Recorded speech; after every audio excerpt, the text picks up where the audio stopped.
আলহামদুলিল্লাহ, সকল প্রশংসা আল্লাহ রাব্বুল আলামিনের জন্য।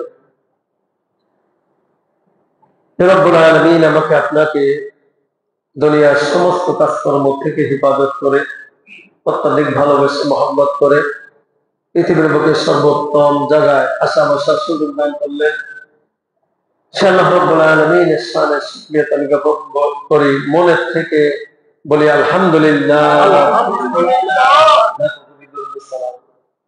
হুজুর কারীম সাল্লাল্লাহু আলাইহি সাল্লামের উপর যে রব্বুল আলামিন আমাকে আপনাকে, যাকে সৃষ্টি না করলে পৃথিবী সৃষ্টি করতেন না, লৌহ কালাম, আরশ কালাম, ইহকাল পরকাল কোনো কিছু সৃষ্টি করতেন না, তা উম্মত হতে পেরে আরেকটা বার শুকরিয়া জ্ঞাপন করি, বলি আলহামদুলিল্লাহ।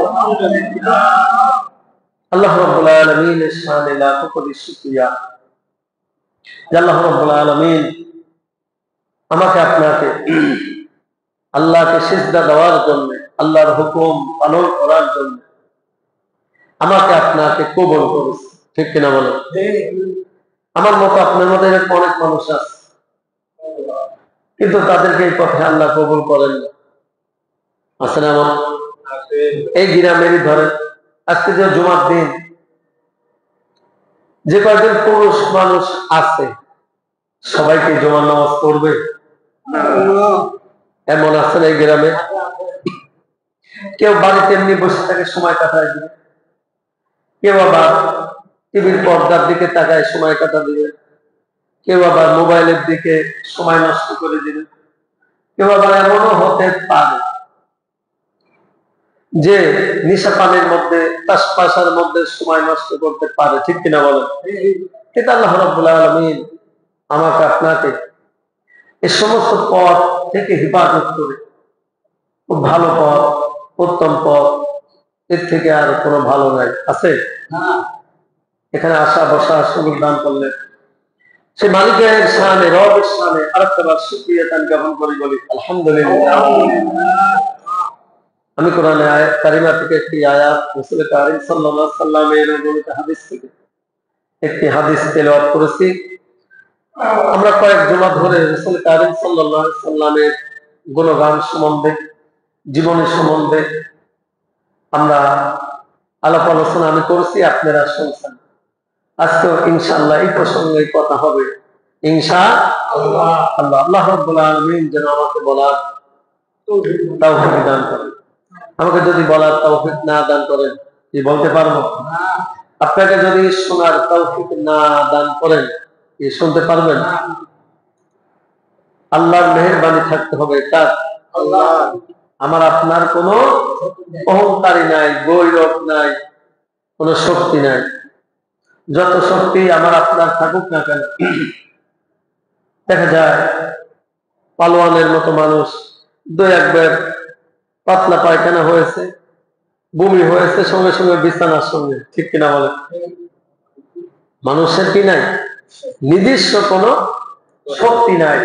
সব শক্তিকে দেন আল্লাহ রাব্বুল আলামিন। দ্বিতীয় নম্বর, পৃথিবীর যাই কিছু লটে ঘটে হয়, সবকিছুর পিছনে শক্তিটা আল্লাহ রাব্বুল আলামিনের, নাকি কোনো মানুষের? কোনো মানুষের কি নাই? কোনো শক্তি নাই। একমাত্র, শুধুমাত্র, কেবলমাত্র শক্তিটা আল্লাহ রাব্বুল আলামিনের। যাই হোক, রাসূল কারীম সাল্লাল্লাহু আলাইহি সাল্লামের আজ থেকে 1 মাস আগে এক জুমায় বলেছিলাম, যদি রাসূল সাল্লাল্লাহু আলাইহি সাল্লামের জীবনে আমার আপনার জীবনের শুরু থেকে শেষ পর্যন্ত এর গুণগান গাইতে যাই, প্রশংসা করতে যাই, আলাপ আলোচনা করতে যাই, করে কি শেষ করা যাবে? যেমন প্রশান্ত মহাসাগর, আটলান্টিক মহাসাগর এর পানি কেউ কোনোদিন শেষে কমাতে পারবে না। পারবে? শেষ করতে পারবে? ততটুকু এই পৃথিবীর বুকে যে কোনো মানুষের জীবনে লিখতে গিয়ে শুরু থেকে শেষ পর্যন্ত এরকম একদিন শেষ হয়ে যায়, কিন্তু রাসূল কারীম সাল্লাল্লাহু আলাইহি সাল্লামের জীবনে লিখতে গেলে আর শেষ হয় না। কি হয় না? শেষ হয় না। আপনার শিশুকাল থেকে শুরু করে বাল্যকাল থেকে শুরু করে যৌবনের কাল এবং আপনার সামাজিক জীবন, রাষ্ট্রীয় জীবন, সব জীবনের সম্বন্ধে আলাপ আলোচনা করতে গেলে আমার আপনার রাসূলের যে প্রাধান্য রয়েছে, এরকম প্রাধান্য, এরকম অগ্রাধিকার পৃথিবীর বুকে কারোরই নাই। রাসূল কারীম সাল্লাল্লাহু আলাইহি ওয়াসাল্লাম সমাজ পরিচালিত করেছে, সমাজ পরিচালিত করেছে। রাসূল সাল্লাল্লাহু আলাইহি ওয়াসাল্লাম রাষ্ট্র পরিচালিত করেছে।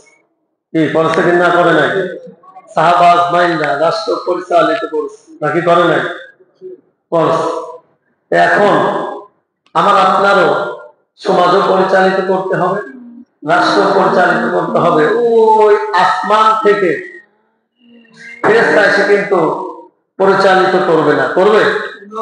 সমাজ থেকে শুরু করে রাষ্ট্রের মধ্যে যদি বিশৃঙ্খলা সৃষ্টি হয়ে যায়, অন্যায়ের মধ্যে ভরপুর হয়ে যায়, অর্থাৎ আয়ামে জাহিলিয়াকে ফিল করে যায়, তাও কি আল্লাহ রাব্বুল আলামিন আকাশ থেকে ফেরেশতা নিযুক্ত করে যারা এই সমস্তগুলি করে তাদের শাস্তি করবে না? করতে হবে কার? আল্লাহ। আমার আপনার করতে হবে কার? যেমন রাসূল কারীম সাল্লাল্লাহু আলাইহি ওয়াসাল্লাম আয়ামে জাহিলিয়ার যুগে যারা সবচেয়ে নিকৃষ্ট মানুষ ছিল তাদেরকে দাওয়াত দিয়েছে। কি করেছে? দাওয়াত দিয়েছে। দাওয়াত কবুল করে নাই, তাদের বিরুদ্ধে যুদ্ধের ঘোষণা দিয়েছে না? নাকি এমনি চুপ রয়েছে? না। তুমি সমাজের মধ্যে যা খুশি তুমি তাই করবে, এটা কি রাসূল কারীম সাল্লাল্লাহু আলাইহি ওয়াসাল্লাম মেনে নিয়েছে? না, মেনে না। না, এগুলো কোরআনের দলিল, হাদিস আছে, দলিল আছে, কথা বুঝে আসছে, সবকিছু করেছে। এই জন্যই রাসূল সাল্লাল্লাহু আলাইহি ওয়াসাল্লাম যা কিছু বলেছে, যা কিছু করেছে, সবগুলি এটাকেই বলা হয় হাদিস। এটাকে বলা হয় কি? হাদিস। দ্বিতীয় নম্বর, রাসূল সাল্লাল্লাহু আলাইহি ওয়াসাল্লাম যাই কিছু করেছে নিজ ইচ্ছাকৃত ভাবে কোনো সময় করেন নাই। আল্লাহ রাব্বুল আলামিন হুকুম করেছে, তারপরে যা করেছে। অর্থাৎ মন গড়া কোনো ভাবে কোনো সময় কোনো কাজ করেন নাই। কথা বুঝে আসছে? ইহুদি নাসারা খ্রিস্টানরা একটা প্রশ্ন জানতে আসে। রাসূল সাল্লাল্লাহু আলাইহি ওয়াসাল্লাম বলেছেন, তোমাদের এই প্রশ্নের জবাব আগামীকালকে দেব। কবে দেব? আর ফেরেশতা আসে না, আর ফেরেশতা আসে না, ওহী আসে না। একদিন, 2 দিন, 40 দিন চলে যায়, অথবা 18 দিন, 20 দিন চলে যায়, আর আসে না। অর্থাৎ আল্লাহ রাব্বুল আলামিন বেজার হয়েছিলেন। কি হয়েছিলেন? বেজার হয়েছিলেন। কি জন্য? আল্লাহকে সংযোগ করেছিল না, আল্লাহর পর তাওয়াক্কুল করেছিল না, মনের ভুলে। বলতে হবে কি, ইনশাআল্লাহ আগামীকালকে তোমাদের প্রশ্নের উত্তর দেব, ইনশাআল্লাহ। এই ইনশাআল্লাহটা বলেন নাই।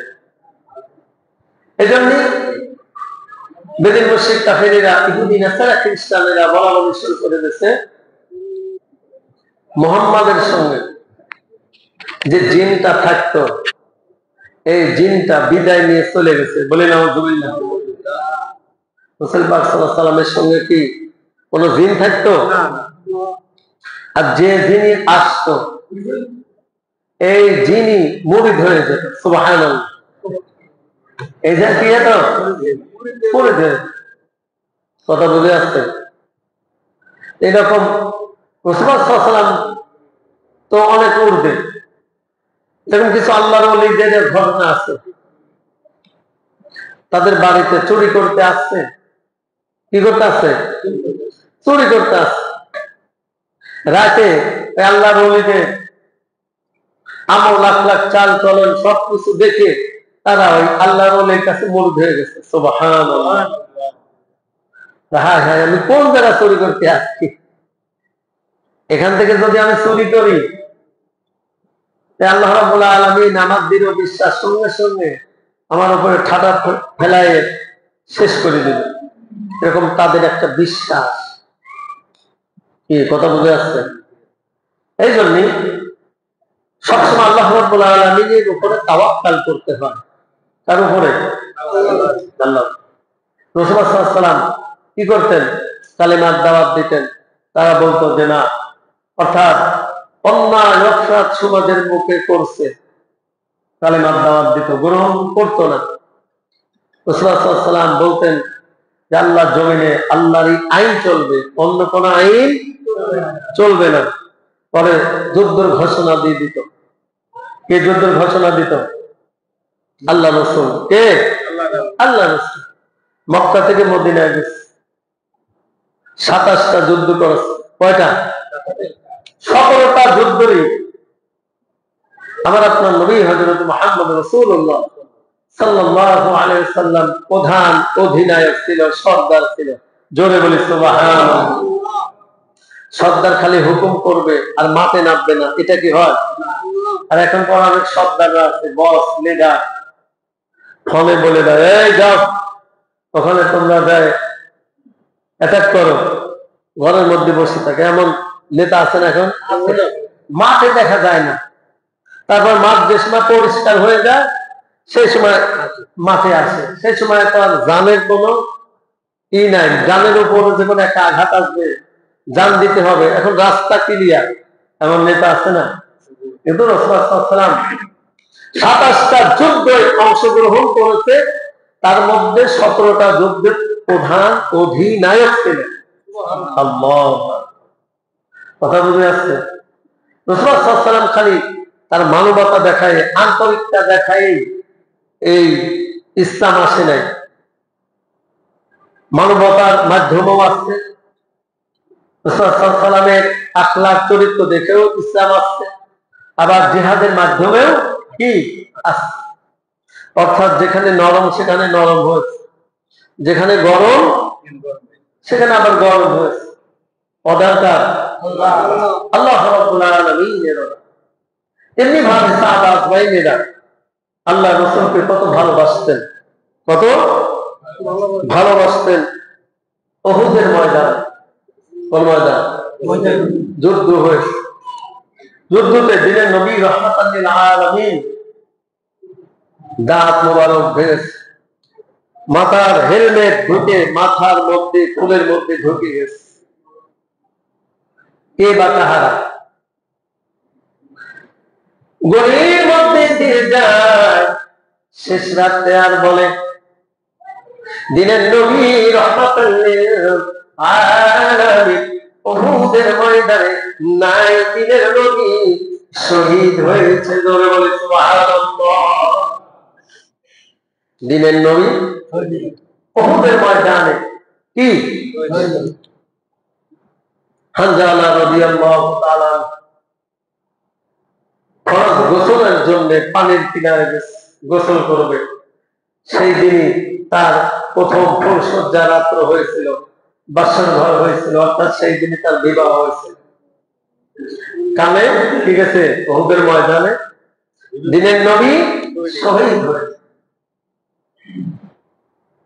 সঙ্গে সঙ্গে বিবিকে যে বলে হে প্রাণের বিবি, কই আমার ঢাল এবং তরবারি, কই তাড়াতাড়ি আমাকে দাও। বিবি বলেন ও প্রাণের স্বামী, আপনি উহুদের ময়দানে যাবেন, আমি বাধা দিব না, কিন্তু আপনি তো নাপাক, আপনি গোসল করে তারপরে উহুদের ময়দানে যান।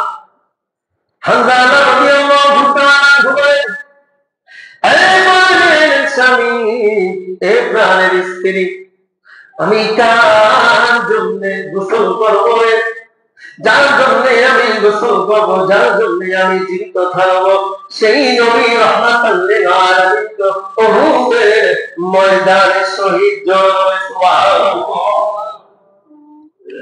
তাড়াতাড়ি দাও, আমার ঢাল এবং তরবারি দাও। ঢাল তরবারি দিয়েছে।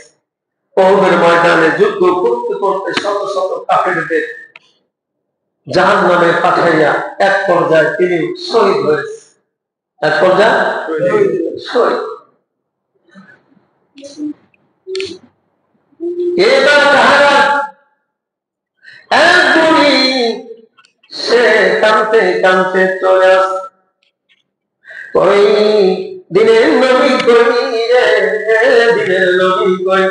সাহাবাদের সঙ্গে প্রথমটি দেখা হয় উহুদের ময়দানে, যে তোমার কোনো লাভ নাই, কোনো ফায়দা নাই। তোমার যে একে একে দুইটা সন্তান আসছিল, এই দুটি সন্তানই আল্লাহর রাস্তায় শহীদ হয়েছে। ওই গরিব বলে কে শহীদ হয়েছে আমি তো শুনতে চাই না, বলো আমার দিনের নবী রহমাতাল লিল আলামিন কেমন আছে, জোরে বলি সুবহানাল্লাহ। আমার নবী কেমন আছে, তুমি আমাকে এই কথা বলে আমার দিনে সান্ত্বনা দাও। এটা আমি শুনতে চাই না। আমার সন্তান শহীদ হয়েছে, ও কিন্তু দিনের নবী কেমন আছে এটা তুমি আমাকে বলো। আবার পাগলের দেশে ছুটে আসছে অল্প বয়সে একটি মেয়ে, যে তোমার নাম নাই, তোমার যে স্বামী আসছিল, এই স্বামী উহুদের ময়দানে শহীদ হয়েছে। উহুদের ময়দানে যে লাভ নাই, তুমি ফিরে বাড়িতে চলে যাও। বলে যে এটা আমি শুনতে চাই না, আমার স্বামী শহীদ হয়েছে, বড় দিনের নবী রহমাতাল লিল আলামিন কেমন আছে আমাকে বলে সান্ত্বনা দাও, জোরে বলি সুবহানাল্লাহ। কত ভালোবাসে তারা, দিনের নবীকে কত মহব্বত করত। আমাকে যেতে দাও। আমার প্রাণের স্বামী হানজালা রাদিয়াল্লাহু তাআলা রাসূল কারীম সাল্লাল্লাহু আলাইহি ওয়াসাল্লামের প্রিয় সাহাবী ছিলেন। সে হুজুর ময়দানে শহীদ হয়েছে, কিন্তু সে তো নাপাক। যারা শহীদ হয় তাদেরকে গোসল দেওয়া হয় না। কি দেওয়া হয় না? রক্তমাখা অবস্থায় যেভাবে থাকে, যে অবস্থায় থাকে ওইভাবেই জানাজা দিয়ে মাটি দেওয়া হয়, এবং ওই অবস্থায় রোজ মাহশরের মাঠে কিয়ামতের দিন উঠবে। ওই অবস্থায় আল্লাহ রাব্বুল আলামিন বলেন, হে তোমরা যারা অন্যান্য মানুষের বেশভূষা এক ধরনের, আর তোমাদের এই অবস্থা কেন? এই সময় বলবেন রব্বুল আলামিন, দুনিয়ার লোকে বেদিন মুশরিক কাফেরদের বিরুদ্ধে আমরা জিহাদ করেছি, এবং সমাজের বুকে যারা অন্যায় অপরাধ করছে, সমাজটাকে দুর্নীতি বানায় ফেলতে, তাদের বিরুদ্ধে আমরা কথা বলতে, যে জিহাদ করতে যে আমরা শহীদ হয়েছি, সেই শহীদ আমরা। আল্লাহ কি জানে না এরা কারা? কি জানে? জানার পরেও কি করবেন?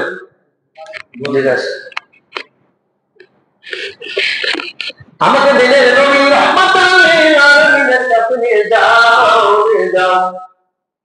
আমার স্বামী নাপাক অবস্থায় ছিল, দিনের নবী রহমাতাল লিল আলামিন তিনি অসুস্থ অবস্থায়। যে বলেন ইয়া রাসূলুল্লাহ, ইয়া হাবিবাল্লাহ, আপনি যে জীবিত আছেন এইটাই আমাদের মনের সান্ত্বনা, জোরে বলি সুবহানাল্লাহ। এটাই আমাদের মনে সান্ত্বনা। কিন্তু একটি কথা বলার জন্য আমি আসছি। আমার প্রাণের স্বামী আজকেই তার বাসর রাত হয়েছিল, আপনি তো ভালো মতোই জানেন। সেও জিহাদের ময়দান যেতে চেয়েছিল, কিন্তু আপনি অনুমতি দিয়েছিলেন, বাসর ঘরে যাওয়ার অনুমতি দিয়েছিলেন।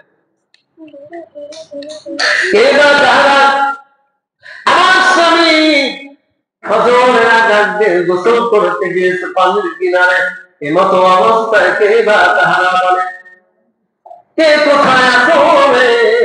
দিনের নবী রহমাতাল লিল আলামিন ওই উহুদের ময়দানে শহীদ।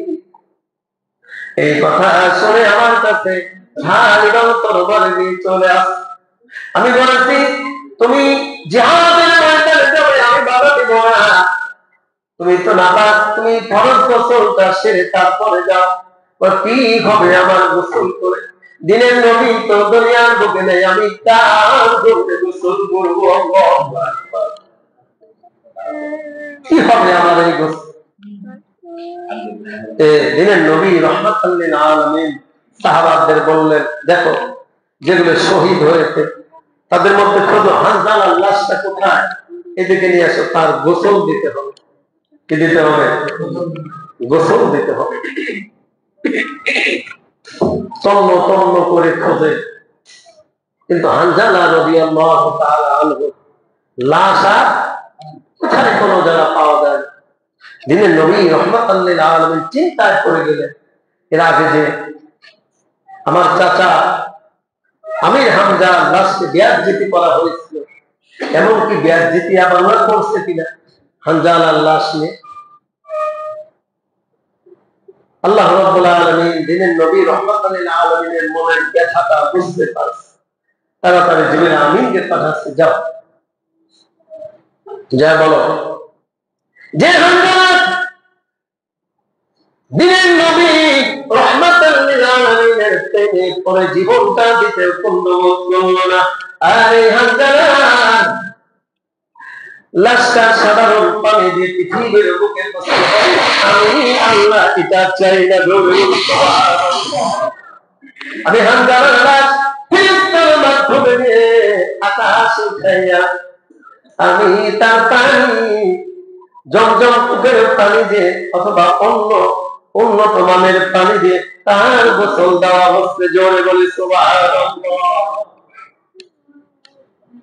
তার উন্নত পানি দিয়ে কি করা হচ্ছে? তাকে গোসল দেওয়া হচ্ছে। আল্লাহ রাসূলকে চিন্তা করতে না করে আসে, চিন্তা করেন না, কিছুক্ষণ পরে হানজালার লাশ চলে আসে। কি আসবে? চলে আসে।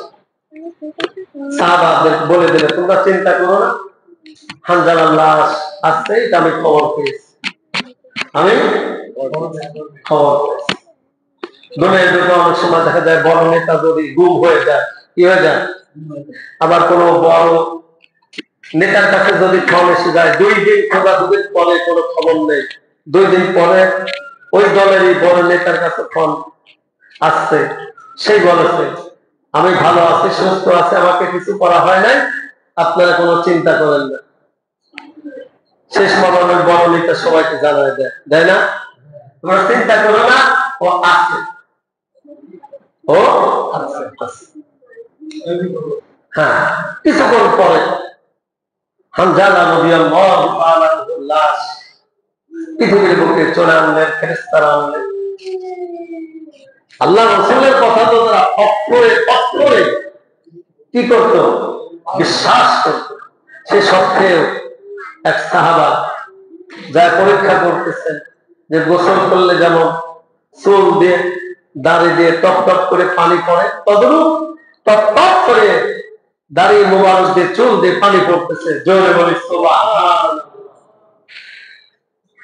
তারা দিনের নবীকে কত ভালোবাসে, নিজের জীবন থেকেও কি বেশি ভালো। এই জন্য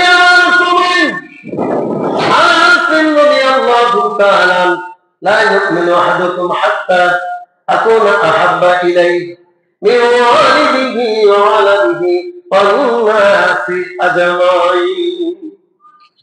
তোমরা তখন পর্যন্ত আমার সঠিক 1 নাম্বার তোমরা উম্মত হতে পারবে না যতক্ষণ পর্যন্ত পৃথিবীর বুকে মা বাবা ছেলে সন্তান ধন টাকা পয়সা এবং তোমাদের নেতার থেকে আমাকে বেশি ভালো না বাসবে, ততদিন পর্যন্ত আমাকে তোমরা আমার মহব্বতে করতে পারবে না, আমার খাঁটি উম্মত হতে পারবে না। কিয়ামতের দিন মুসিবতের সময় আমি রাসূল তোমাদের সুপারিশ করব না। বলে নাউযুবিল্লাহ। সবার মধ্যে বাপ মার থেকেও আরো বেশি ভালোবাসতে হবে, ছেলে সন্তান থেকেও আরো কি বিবি বাচ্চা থেকেও, ধন দৌলত থেকেও, এমনকি পৃথিবীর বুকে নেতা আছেন অনেক নেতা, এই নেতার থেকেও কি করতে হবে? বেশি ভালোবাসা। আমি আপনি যত নেতাকে ভালোবাসি না কেন, কিয়ামতের দিন সে কি আমাকে সুপারিশ করবে? দলিল আছে? কোন দলিল না। কোন ডকুমেন্ট নাই।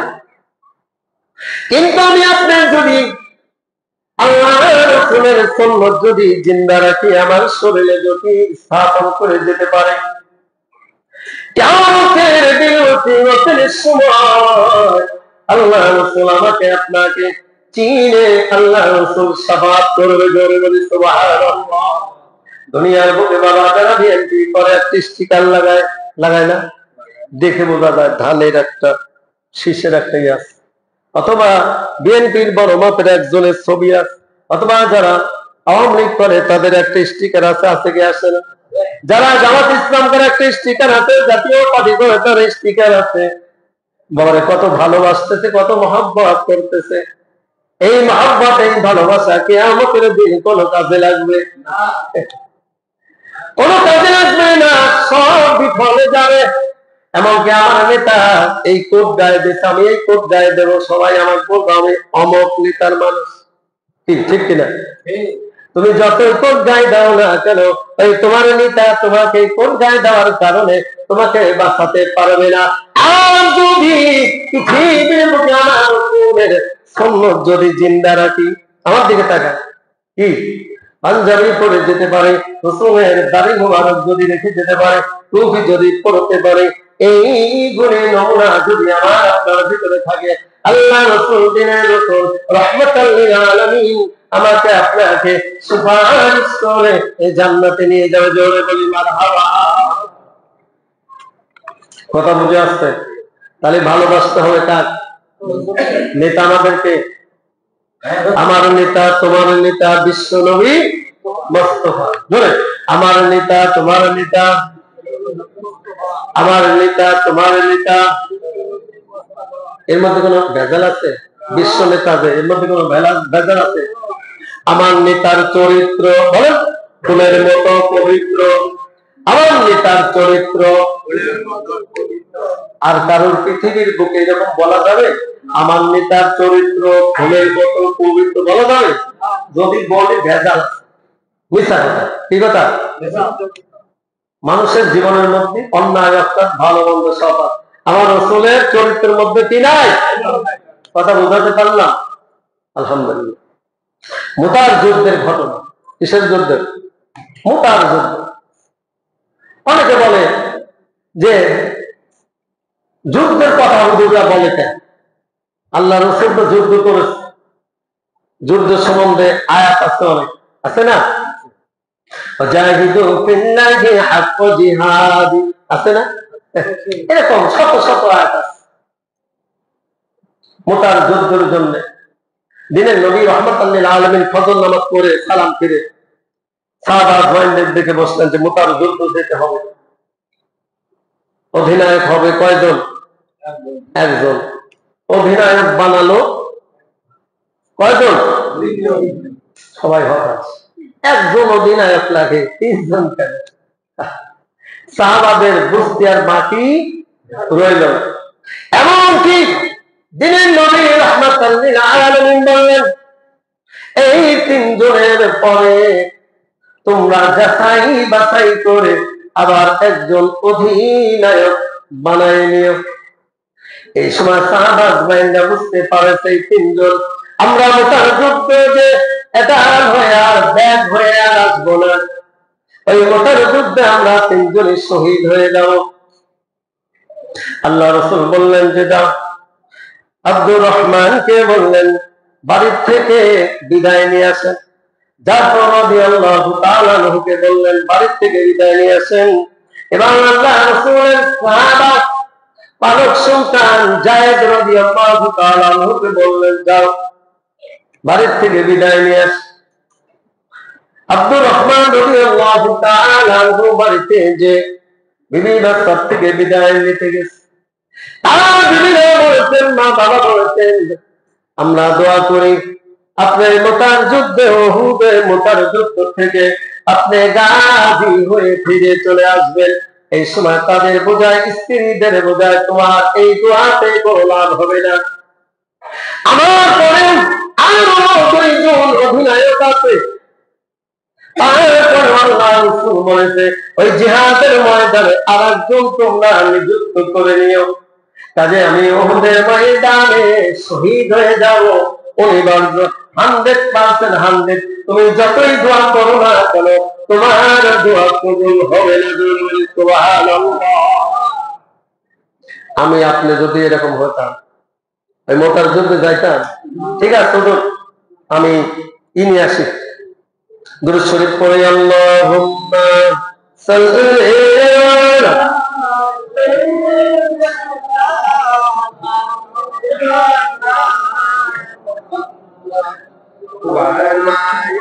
আলা সাইয়্যিদিনা মাওলানা মুহাম্মদ। আলহামদুলিল্লাহ। আমি আপনি হলে বলতাম কি যাই যাই আর আসতাম না। পরবর্তী ক্ষেত্রে কয়েকদিন পরে সাক্ষাৎ হতো, গেলাম, কিন্তু তারা আমাকে ছাড়ে নাই, বিদায় দেয় নাই। এই কথাই তো বলতাম অনেকেই নাকি এই কথাই বলতাম। তোমার এই দোয়া করে কোনো লাভ নাই। মোটার জন্য, মোটার যুদ্ধে আমি অনিবার্য শহীদ হয়ে যাব। এবং পালক সন্তান যায় বললে যাও, তুমি যাও। আল্লাহ রাসূলকে বলেন, ইয়া রাসূলুল্লাহ, ইয়া হাবিবাল্লাহ, আমি কোথায় যাব? আমি তো আপনারই সন্তান, পালক সন্তান। আপনি এখান থেকে বলতেছেন মসজিদে নববীর পাশেই তো হুজুরের হুজরাখানা ছিল, মায়ের অন্য মারা তো এটা শুনছে, কাজে আমার আর অনুমতির কোনো দরকার নাই। 3 নাম্বার জাফর রাদিয়াল্লাহু তাআলা বিবির কাছে অনুমতি আনতে গেছে, প্রাণের বিবি। আল্লাহ রাসূল আমাকে সেনাপতির দায়িত্ব দিয়েছে। 3 নম্বরে তুমি দোয়া করো, আমি মুতার যুদ্ধে যাব। যাই দেখেন কোরআন শরীফ তেলাওয়াত করতেছে, ফজর নামাজ পড়ে। কি তেলাওয়াত করে? আমার আপনার স্ত্রীর এখন কি করে? ঘুমায়। কি করে? নামাজই অনেকে পড়ে না, আবার নামাজটা কোনো মতো পড়ি, আবার ঘুম। কিন্তু সাহাবাজ মাইন্ডের স্ত্রীরা নামাজ অনেক পড়তেন, তারপরে আমার কোরআন শরীফ পড়তেন। বিবিকে যায় বলে, হে প্রাণের বিবি, তুমি যে কোরআন শরীফ পড়া একটু বিরত যাও। আল্লাহ রাসূল পাঠিয়েছে। সঙ্গে সঙ্গে কোরআন শরীফ পড়া বন্ধ করে দিলেন। বললেন, দিনের নবী রাহমাতাল লিল আলামিন আমাকে মুতার যুদ্ধের অধিনায়ক করেছে, আমি মুতার যুদ্ধে চলে যাচ্ছি, তুমি দোয়া করো। এই সময় জাফর রাদিয়াল্লাহু তাআলা আনহুর স্ত্রীও এক কথা বলেন, আমি দোয়া করি মুতার যুদ্ধ থেকে আপনি যুদ্ধ করে আপনি গাজী হয়ে বাড়িতে ফিরে আসবেন। এই সময় স্ত্রীকে তরবারির উল্টা পিঠ দিয়ে আস্তে করে আঘাত করে বলেন, হে প্রাণের বিবি, তুমি যতই দোয়া করো না কেন কোনো লাভ হবে না, কোনো ফায়দা হবে না। এই জন্য আল্লাহ রাসূল আমার আগে আরেকজন দেন, এই আরেকজন দেন, আরেকজন দেন, আমার আগে আরো 2 জন এবং আমার পরে আরেকজন অধিনায়ক হবে। অনিবার্য আমি 100% 100 মুতার যুদ্ধ যে আমি শহীদ হয়ে যাব, এর মধ্যে কোনো ভুল নাই। ছেলেগুলো ছটফট ছটফট করছে আর বলছে, ও আব্বা, আব্বা, আপনারা একটি কথা শুনে যান। জাফর রাদিয়াল্লাহু তাআলা আনহু বলেন, আমি পিছনের দিকে আর তাকালাম না। আমি যদি পিছনের দিকে তাকাই তাহলে আমার বিবির মায়ায় পড়ে যাব, প্রেমের এসে পড়ে যাব, এবং ছেলে সন্তানে আমি মায়ায় পড়ে যাব। ওই মুতার যুদ্ধে আর আমার যাওয়া হবে না। তারা আল্লাহ রাসূলের কেমন প্রেমিক ছিল, কেমন সাহাবা ছিল। মুতার যুদ্ধ চলতেছে, আব্দুর রহমান কালেমার পতাকা নিয়ে আগে যাচ্ছে, যুদ্ধ করতে করতে আব্দুর রহমান শহীদ হয়েছে, দৌড়াইছে। যায়েদ রাদিয়াল্লাহু তাআলা আনহু কালেমার পতাকা উড্ডীন করেছে। কিছুক্ষণ পরে আবার যায়েদ রাদিয়াল্লাহু তাআলা আনহু দুনিয়ার বুক থেকে শহীদ হয়ে যায়। পাশে ছিল জাফর রাদিয়াল্লাহু তাআলা, দৌড়ায় যে তাড়াতাড়ি কালেমার পতাকা উড্ডীন করেছে, যুদ্ধ করতেছে, তুমুল যুদ্ধ করছে। একদিকে বেদির মুশরিক কাফের এবং একদিকে মুসলমানের দল যুদ্ধ করতে করতে করতে করতে এক পর্যায়ে জাফর রাদিয়াল্লাহু তাআলা ডান হাতের উপরে আঘাত করেছে। আল্লাহু আকবার। কোন হাতে? ডান হাতের পর অল্প একটু বাড়ি আছে। জাফর রাদিয়াল্লাহু তাআলা অসুবিধা হয়, পায়ের তলে ফেলে টান দিয়ে ছিঁড়ে ফেলা দিলেন, বাম হাতে পতাকা উড্ডীন করলেন। আবার দেখা গেল এক পর্যায়ে বাম হাত ওই রকম বেদিনেরা তরবার দিয়ে আঘাত করে উড়াই দিচ্ছে। জাফর রাদিয়াল্লাহু তাআলা কালেমা নিতে পড়তে দেন নাই, কামরায় কালেমার পতাকা উড্ডীন করে রেখেছে এবং বলতেছেন, কে বা তাহারা তাড়াতাড়ি আসো, আমি জান্নাতের সুঘ্রাণ পাচ্ছি। জোরে বলে সুবহানাল্লাহ। আমি অতি তাড়াতাড়ি জান্নাতে চলে যাব, তোমরা তাড়াতাড়ি আরেকজনকে সেনাপতি নিযুক্ত করে দাও। জোরে বলে সুবহানাল্লাহ। তাহলে দেখেন আল্লাহ রাসূল কি করেছেন, যে সময় শক্ত জায়গা সেই সময় জিহাদ করেছেন। কি করেছেন? জিহাদ করেছেন। নাকি ওই জায়গা নরম ছিলেন? না, যেখানে যে পরিবেশ আল্লাহ রাসূল সেই পরিবেশই ওখানে খারাপ। অর্থাৎ ইসলামের মধ্যে সবকিছুই আছে। আল্লাহ রাসূল কি করেছেন? রাষ্ট্র পরিচালনা করেছেন, প্রধান অধিনায়ক ছিলেন। কি ছিলেন? প্রধানমন্ত্রী ছিলেন। অনেকে বলে দেয় আল্লাহ রাসূল তো কিছুই ছিল না, মগাটা কিছু জানে না। মগাটা কি? কিছু জানে না। 4 খলিফা, আমাদের কয় খলিফা? 4 খলিফাই প্রধানমন্ত্রী ছিল, রাষ্ট্রনায়ক ছিল। জোরে বলি সুবহানাল্লাহ। কাজে আমাদের কি করতে হবে? হক প্রতিষ্ঠিত করার জন্য সমাজের বুকে সব ব্যক্তিদেরকে আমাদের মনোনয়ন দিতে হবে, মনোনয়ন করতে হবে, যেন তাদের মাধ্যমে সমাজের বুকে অন্যায় অপরাধ সব দূর হয়ে যায়। ঠিক কিনা বলেন? আর যদি ওই মার্কা দেওয়া হয়, সমাজ থেকে শুরু করে রাষ্ট্র পর্যন্ত, এর আগে যেমন দেশ শোষণ করে চলে গেছে, সব মারি কাটে চলে গেছে, ঠিক এমনই হবে। ঠিক কিনা বলেন? এই জন্য আল্লাহর কাছে আমরা দোয়া করি যে আল্লাহ সব লোক ওমর রাদিয়াল্লাহু তাআলা আনহুর মতো, উসমান রাদিয়াল্লাহু তাআলা আনহুর মতো ওই পার্লামেন্টে পাঠিয়ে দাও, যেন আমাদের বাংলাদেশ ওই রকম সুন্দর বাংলাদেশ হয়ে যায়। জোরে বলি সুবহানাল্লাহ। আল্লাহ আমাদের সবাইকে এগুলো বোঝা